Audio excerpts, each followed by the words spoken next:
Since 100 years, there's a new natural ally in pest management systems, entomopathogenic nematodes. These microscopic roundworms infect their prey, killing them without having to use chemicals. Friend to many growers who ever faced pests, these little worms have changed the way we practice pest management. But what does the future hold for them? You really can study many aspects in biology and ecology and microbiology using those nematodes as models. The first idea is to use them to kill, which is okay from a grower or a farmer perspective.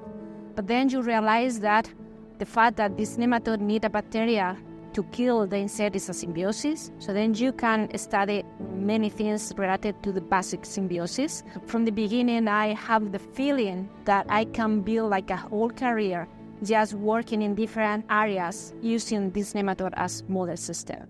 I'm Raquel Campos Herrera, coming from the Institute of the Grain, Vine and Wine Science in Logroño in Spain, working at the Spanish National Council, SIC. And I have over 22 years experience working with entomopathogenic nematodes. First, we need to say that there is many nematodes all around the world. There was a famous quote by one of the first big nematologists, Koppert from the United States, that say that if we remove everything from the earth except nematode, we could still see the face and the shape of the earth just only because of the nematode, because they are everywhere.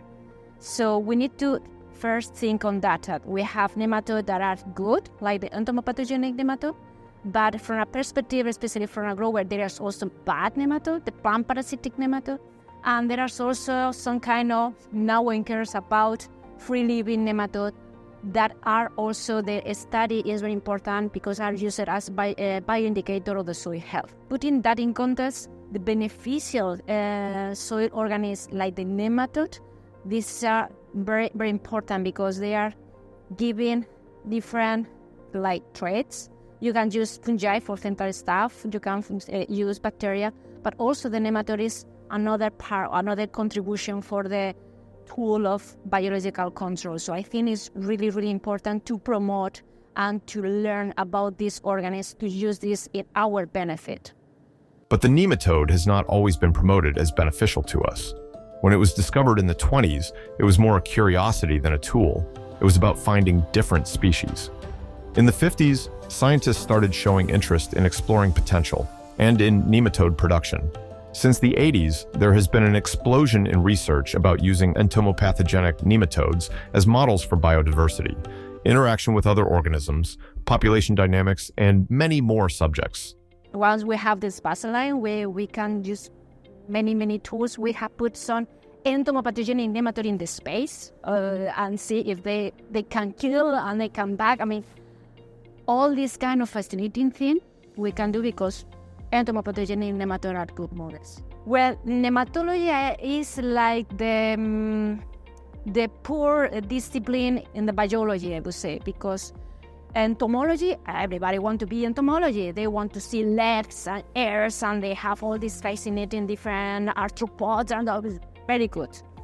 And then we have the plant disease, all fungi, they are doing different structures, wonderful, but nematode is not so excited for that, right? So, but it's as important as the other two, because if you are thinking from a perspective from a grower, the entomopathogenic nematode, they can be your friends. So you just need to make work for you.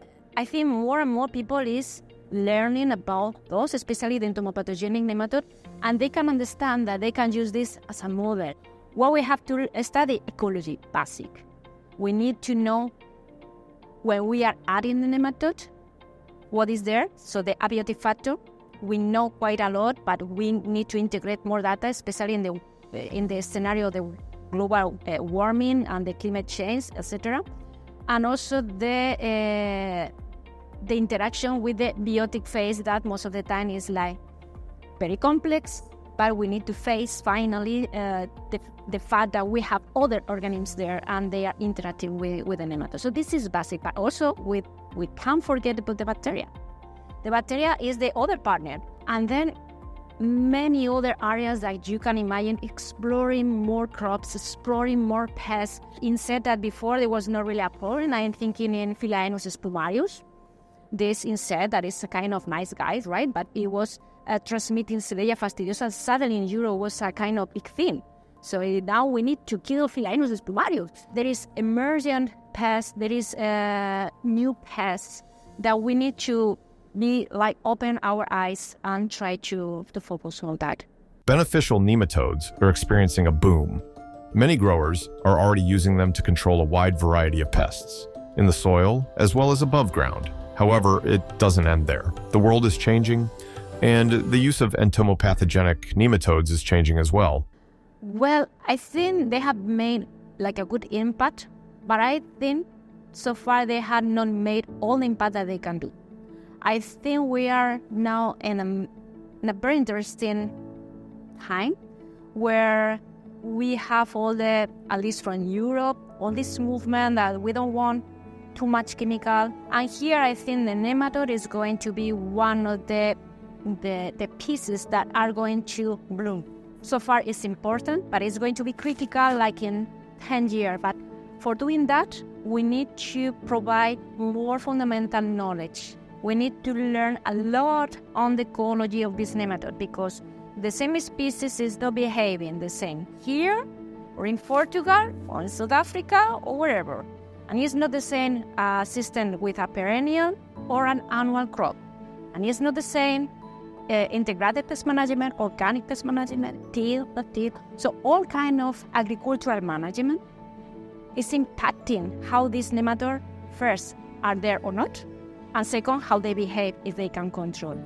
So in 100 years, I hope it's as good as now, at least, but maybe it's even more important because in the context of changes in condition like increasing temperature and humidity, I think nematodes are going to be key drivers in the global farmers and economy in general. So I hope at least the same or even more important than now.